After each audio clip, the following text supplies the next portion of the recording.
आपको यह मालूम है, क्या हिंदुस्तान में किसी को मालूम है कि अमेरिका में जितनी भी बोर्ड ऑफ डायरेक्टर्स की मीटिंग होती है किसी भी कमरे के अंदर, उसको 1 घंटे के लिए बंद कर दिया जाता है? मालूम है आपको? कमरे को क्यों? इसलिए अमेरिका में वो टेक्नोलॉजी आ चुकी है कि वो कमरे अगर आपने खुला छोड़ दिया तो कोई भी आदमी ऐसी मशीन लेकर आ सकता है ऑडियो की, जिसमें वो पूरा 1 घंटे तक वो जो बात हुई है वो सारा का सारा हवा के वातावरण में रहता है, वो सारी की सारी वो टेप कर सकता है। 1 घंटा लगता है। तीसरा आपको मैं बताऊं, आप अमेरिका में ये इंस्ट्रक्शंस हैं आज की तारीख में कि कोई भी एग्जीक्यूटिव परमात्मा के लिए अपना मोबाइल फोन यूज करने के बाद उसको कबाड़ी को ना बेचे। आपको मालूम है कितने के बिक रहे हैं? होता क्या है, आपने सिम कार्ड निकाल लिया, सिम कार्ड से आपका प्रॉब्लम सॉल्व नहीं होगा। सिम कार्ड का डेटा बैटरी में चला जाता है।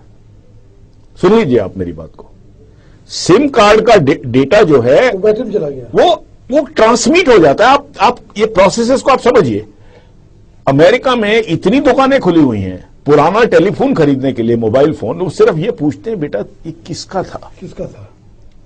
अमेरिका में हर कंपनी ने इंस्ट्रक्शन दी है कि जब आप मोबाइल फोन नया खरीदें तो पुराने को हथौड़े से तोड़ दें उसको।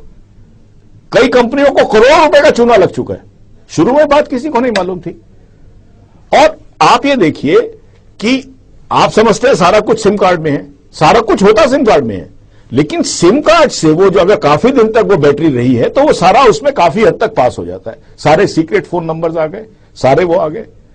आप ये देखिए, आप इस तरह की दुनिया में रह रहे हैं जहां ऐसी टेक्नोलॉजी आ चुकी है। और एक चौथा काम आपको हम बताएं, सबसे बड़ी बात जो इसमें है कि आज जो पूरा जो टेक्नोलॉजिकल सिस्टम है वो क्लाउड सीडिंग पर आ गया है। आपको पता है, आपको कोई सॉफ्टवेयर की जरूरत, अगर आप गूगल इस्तेमाल करते हैं मनीष जी, तो आप देखिए कि गूगल में आप अपने सारे डॉक्यूमेंट्स जो हैं आप सिर्फ कंप्यूटर पर रिकॉर्ड हो जाते हैं।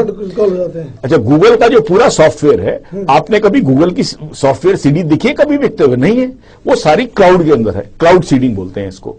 तो अब जो नया युग आ रहा है उसके अंदर आपको सिर्फ एक कंप्यूटर के अलावा जहां पर आप उसको कनेक्ट कर सकते हैं क्लाउड से, उससे आप सारा सॉफ्टवेयर और आपके सारे डॉक्यूमेंट्स आ जाएंगे।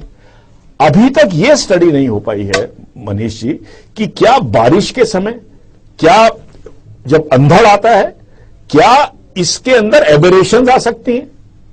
अब एबेरेशन, मान लीजिए आपने ये यूनिक आइडेंटिटी कार्ड बना दिया एक गरीब का बेचारे का, उसका कभी टेस्ट नहीं हुआ बार बार जी, उसने उस समय दे दिया। अब क्योंकि ये जो यूनिक आइडेंटिटी कार्ड बनाएंगे ये उससे नहीं बनाएंगे, क्योंकि आपको जाना पड़ेगा जंगलों के अंदर 100 मील दूर जाके। वहां पर आपने जब बनाया तो उस समय क्लाउड ठीक था, या आपने जो क्लाउड सीड किया था, इसका एक पर्टिकुलर क्लाउड सीडिंग होती है, जो एक क्लाउड सीड किया जाता है ऊपर, वो क्लाउड की एक सिचुएशन थी उस क्लाइमेट में। आपने जब उसको चेकिंग करना शुरू किया तो जहां पे चेक किया वहां पे क्लाउड, उस समय बारिश हो रही थी, वो फॉल्ट दे रहा, वो कहता है ये तो आदमी वो नहीं है जो अपना ये दे रहा है, आपने उसको गिरफ्तार कर लिया। अगर मान लीजिए 3% लोग भी गिरफ्तार होना शुरू हो जाते हैं, या 2% भी होना शुरू हो जाते हैं, या 1% भी होना शुरू हो जाता है, आपने तो गिरफ्तार करके उसको रात को बंद कर दिया जेल के अंदर, तो आप क्या इसमें, इसकी क्या एफिकेसी है? ये बातें अभी तक हमारे देश का जो सबसे बड़ा दुर्भाग्य ये है कि जब ब्रिटेन जैसे देश ने 8 साल की स्टडी करने के बाद इसको रिजेक्ट कर दिया, इस आइडिया को, हम अभी तक टेक्नोलॉजिकली इतना प्रूफ नहीं पहुंचे हैं। अगर किसी चीज की अकरेंस की पॉसिबिलिटी 0.00001 हो तो उस सिस्टम को तो मैं लेने को तैयार हूं, क्योंकि 100% कोई सिस्टम नहीं हो सकता। लेकिन ये तो पूरा मामला ही, अगर 1% भी अगर उसकी पॉसिबिलिटी है या 2% भी है, तो आप उस 2% वाले को तो आपने नाप दिया, और उसमें 2% अगर सही वाला गलत पकड़ा गया तो 2% गलत वाले भी तो सही निकलेंगे उसमें से, तो आपका पर्पस डिफीट हो गया।